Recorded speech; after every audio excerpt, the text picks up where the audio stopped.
Hi friends, நம்ம இன்றைக்கி இந்த வீடியோவில் எதை பற்றி பார்க்க போகிறோன்னா, டொமைன்னா என்ன, சப்டொமைன்னா என்ன, ஒரு டொமைனில் இருக்க சப்டொமைனை எப்படி எனுமரேட் பண்ணுறது அப்படின்னு சொல்லிட்டு தான் நம்ம இன்றைக்கி இந்த வீடியோவில் பார்க்க போகிறோம்.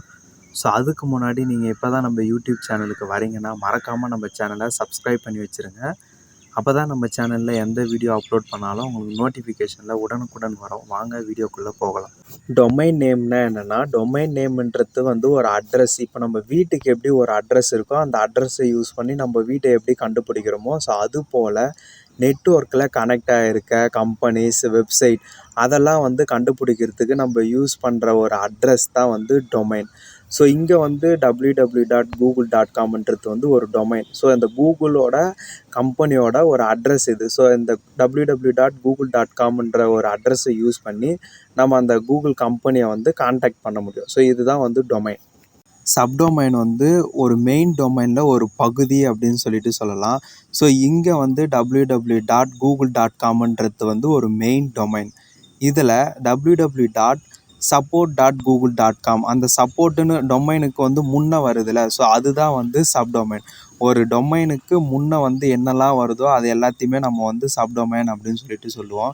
ஸோ இங்கே www.support.google.com, www.help.google.com, www.contacts.google.com. ஸோ இது எல்லாமே இந்த கான்டாக்ட்ஸு, ஹெல்ப்பு, சப்போர்ட்டு, ஸோ ஒரு மெயின் டொமைனுக்கு முன்னே வரது எல்லாமே நம்ம சப்டொமைன் அப்படின்னு சொல்லிட்டு சொல்லுவோம். ஸோ இது வரைக்கும் டொமைன்னா என்ன, சப்டொமைன்னா என்ன அப்படின்னு சொல்லிட்டு பார்த்தோம். ஸோ இதுக்கப்புறம் ஒரு டொமைனில் இருக்க சப்டொமைன்ஸை எப்படி எனுமரேட் பண்ணி பார்க்கறது அப்படின்னு சொல்லிட்டு பார்க்கலாம். சப்டொமைனை எனுமரேட் பண்ணுறதுக்கு நம்ம என்ன பண்ண போகிறோம்னா, GitHub ரெபாசிட்டரி யூஸ் பண்ணி தான் ஒரு மெயின் டொமைனில் என்னென்ன சப்டொமைன் இருக்குது அப்படின்னு சொல்லிட்டு எனுமரேட் பண்ணி பார்க்க போகிறோம். ஸோ அதுக்காக நான் என்ன பண்ணுறேன்னா, Subfinder அப்படின்ற ரெபாசிட்டரியை யூஸ் பண்ண போகிறேன். ஸோ இந்த ரெபாசிட்டரி யூஸ் பண்ணி தான் சப்டொமைன்ஸை எனுமரேட் பண்ண போகிறோம். சப்டொமைன்ஸை எனுமரேட் பண்ணுறதுல ரொம்ப பாப்புலரான டூல்னால் இந்த Subfinder டூல் தான். ஸோ ஒரு மெயின் டொமைனில் என்னென்ன லைவில் இருக்க சப்டொமைன் எல்லா சப்டொமைன்ஸை நம்மளுக்கு எனுமரேட் பண்ணி தரோம். ஸோ இதுலேயே கொடுத்துருப்பாங்க எப்படி இந்த Subfinder டூலை இன்ஸ்டால் பண்ணுறது, அதை எப்படி இன்ஸ்டால் பண்ணி யூஸ் பண்ணுறது. ஸோ எல்லா ப்ராசஸும் ஸ்டெப் பை ஸ்டெப்பாக கொடுத்துருப்பாங்க. ஸோ நான் இப்போ என்ன பண்ணுறேன்னா, நம்ம அதை எப்படி இன்ஸ்டால் பண்ணுறது அப்படின்னு சொல்லிட்டு பார்க்கலாம். ஸோ நான் என்னுடைய டெர்மினலை ஓப்பன் பண்ணுறேன். டெர்மினல் ஓப்பன் பண்ணிவிட்டு git clone அப்படின்னு சொல்லிட்டு டைப் பண்ணிவிட்டு அந்த GitHub ரெபாசிட்டரி நான் என்ன பண்ணேன்னா பேஸ்ட் பண்ணுறேன். ஸோ இந்த GitHub ரெபாசிட்டரி நான் ஆல்ரெடி இன்ஸ்டால் பண்ணிட்டேன். ஸோ இது இன்ஸ்டால் பண்ணுறதும் ரொம்ப ஈஸி தான். ஆல்ரெடி நான் இன்ஸ்டால் பண்ணதுனால ஸோ எனக்கு இன்ஸ்டால் ஆல்ரெடி எக்ஸிட் அப்படின்னு சொல்லிட்டு காமிக்குது.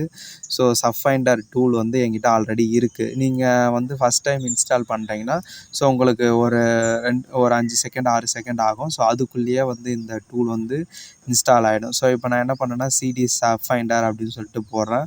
ஸோ லிஸ்ட்டு கமாண்ட் எல்எஸ் கொடுத்த உடனே ஸோ அது உள்ளே என்னென்னலாம் இருக்குது அப்படின்னு சொல்லிட்டு காமிக்குது.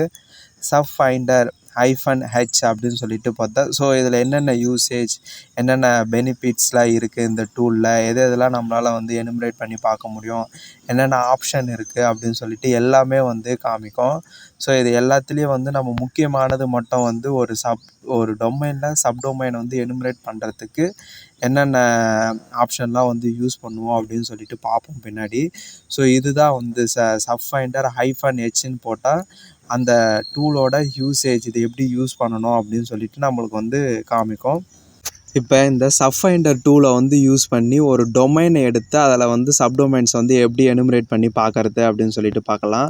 ஸோ இதுக்காக நான் எடுத்துக்கிட்ட டொமைன் testpire.net. ஸோ testpire.netட்டாக உங்களுக்கு தெரியும்னு நினைக்கிறேன். இது ஒரு வல்னரபுளான ஒரு வெப்சைட்.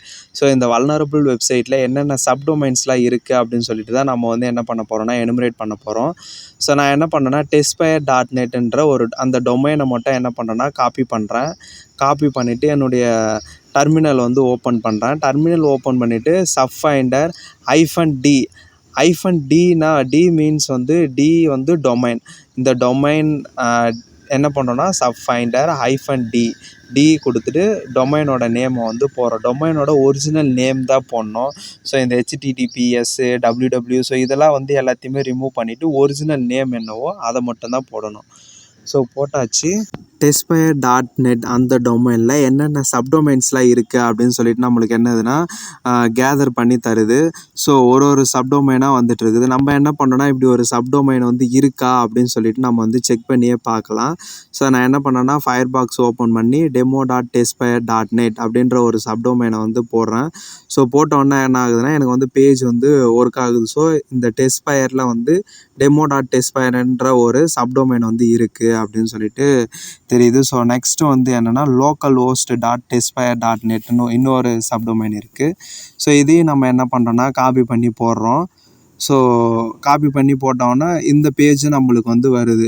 ஸோ அப்போ என்ன ஆகுதுன்னா இந்த டூல் வந்து நம்மளுக்கு வந்து ஒரு டொமைனில் இருக்க லைவில் இருக்க எல்லா சப்டொமைன்ஸும் நம்மளுக்கு வந்து என்ன பண்ணுதுன்னா லிஸ்ட்டு பண்ணி தருது. ஸோ அதனால தான் சொன்னல இந்த டூல் வந்து ரொம்ப வந்து ஃபேமஸான டூல் சப்டொமைன் எனுமரேஷன் பண்ணுறதுல.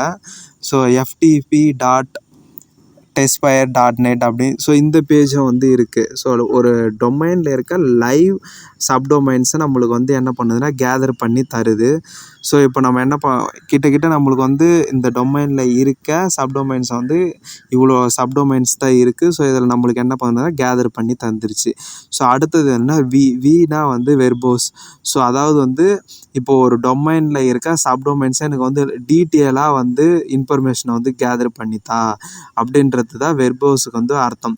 அதாவது ஒரு விஷயம் இருக்குதுன்னா அந்த ஒரு விஷயத்தில் டீட்டெயில் இன்ஃபர்மேஷனை எனக்கு வந்து நீ வந்து கேதர் பண்ணித்தா அப்படின்னு சொல்லி அதுக்காக நம்ம யூஸ் பண்ணுறது தான் இந்த வெர்போஸ் வந்து கமாண்ட். அதுக்காக தான் நம்ம வந்து யூஸ் பண்ணுவோம்.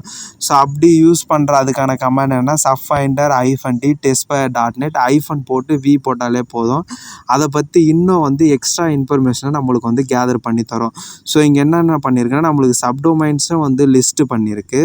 அதுவும் இல்லாமல் அதில் இருக்க யூஆர்எல்ஸ்லாம் வந்து எது வந்து அலைவில் இருக்குது அப்படின்னு சொல்லிட்டு அந்த டீட்டெயில்ஸும் சொல்லிட்டு நம்மளுக்கு வந்து தருது. ஸோ இங்கே வந்து மோஸ்ட்லி வந்து எல்லாமே வந்து 404 503 ஸோ இது போல் வந்து தான் இன்ஃபர்மேஷன் நம்மளுக்கு வந்து கேதர் பண்ணுது. அதாவது வெர்போஸ் நம்ம எதுக்கு யூஸ் பண்ணுறோன்னா அடிஷ்னல் இன்ஃபர்மேஷன் கேதர் பண்ணுறதுக்கு தான் நம்ம வந்து என்ன பண்ணோன்னா இந்த வெர்போஸ் வந்து யூஸ் பண்ணுறோம். ஸோ நெக்ஸ்ட்டு வந்து என்னென்னா நம்ம வந்து யூஸ் பண்ணிகிட்டே இருக்கிறோம். ஸோ அந்த ஃபைல் வந்து நம்ம வந்து எப்போவுமே நம்மளுக்கு வந்து வேணும். ஒரு அவுட்புட் ஃபைலை நம்ம வந்து எப்பயுமே வந்து ஃபைலில் வந்து ஸ்டோரேஜில் வந்து அந்த ஃபைல் வந்து இருக்கணும் அப்படின்னு சொல்லிட்டுனா ஸோ அதுக்காக நம்ம யூஸ் பண்ணுறது தான் Subfinder -d testfire.net -o நம்ம எந்த ஃபைலில் நம்மளுக்கு சேவ் ஆகணுமோ ஸோ அந்த ஃபைல் நேம் போட்டு .txt டெக்ஸ்ட்னு போட்டால் ஸோ அந்த பர்டிகுலர் டெக்ஸ்ட் ஃபைலில் வந்து என்னென்ன சப்டொமைன்ஸ்லாம் இருக்கோ அந்த எல்லா சப்டொமைன்ஸும் வந்து சேவ் ஆகிடும். நம்மளுக்கு எப்போ வேணுமோ ஜஸ்ட்டு கேட் போட்டு அந்த ஃபைல் நேம் போட்டால் நம்மளுக்கு வந்து அந்த ஃபைல் எல்லாமே வந்து நம்மளுக்கு வந்து ஓப்பன் பண்ணி காமிக்கும். ஸோ இப்படி தான் வந்து நம்ம வந்து இந்த டூலை வந்து யூஸ் பண்ணணும். நம்ம ஃபஸ்ட்டு என்ன பண்ணோன்னா git clone அந்த கிட்ட ரெபாசிட்டரியை காப்பி பண்ணி அதை வந்து இன்ஸ்டால் பண்ணுறோம். நெக்ஸ்ட்டு என்ன பண்ணோன்னா சிடி கொடுக்குறோம். சிடி கமாண்ட் யூஸ் பண்ணி டைரக்டரியை வந்து சேஞ்ச் பண்ணுறோம். அடுத்தது என்ன பண்ணோன்னா Subfinder -h ஸோ என்னென்ன யூசேஜ்லாம் இருக்குது இந்த டூலில் என்னென்ன ஆப்ஷன்லாம் இருக்குது அப்படின்னு சொல்லிட்டு பார்க்குறதுக்காக Subfinder -h ஸ்பேஸ் -h கொடுக்குறோம். அதுக்கப்புறம் என்ன பண்ணுறோன்னா பேசிக் கமாண்ட் தான் Subfinder -d testfire.net so testfire.net இந்த டொமைன். ஸோ இதை வந்து கொடுக்குறோம். ஸோ இந்த டொமைனில் இருக்க சப்டொமைன்ஸ்லாம் நம்மளுக்கு என்ன பண்ணுதுன்னா எனுமரேட் பண்ணுது. அடுத்த கமாண்ட் என்ன கமாண்ட் யூஸ் பண்ணுறோன்னா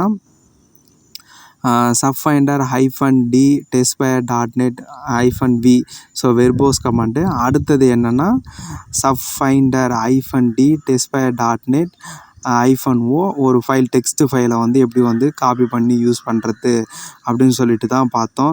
ஸோ இந்த வீடியோவில் வந்து டொமைன்னா என்ன, சப்டொமைன்னா என்ன, ஒரு டொமைனில் இருக்க சப்டொமைன்ஸை வந்து எப்படி வந்து எனுமரேட் பண்ணி பார்க்குறது அப்படின்னு சொல்லிட்டு இந்த வீடியோவில் வந்து ஃபுல்லாகவே வந்து பார்த்தோம். ஸோ கண்டிப்பாக இந்த வீடியோ வந்து உங்களுக்கு பிடிச்சிருக்கும் அப்படின்னு சொல்லிட்டு நம்புகிறேன்.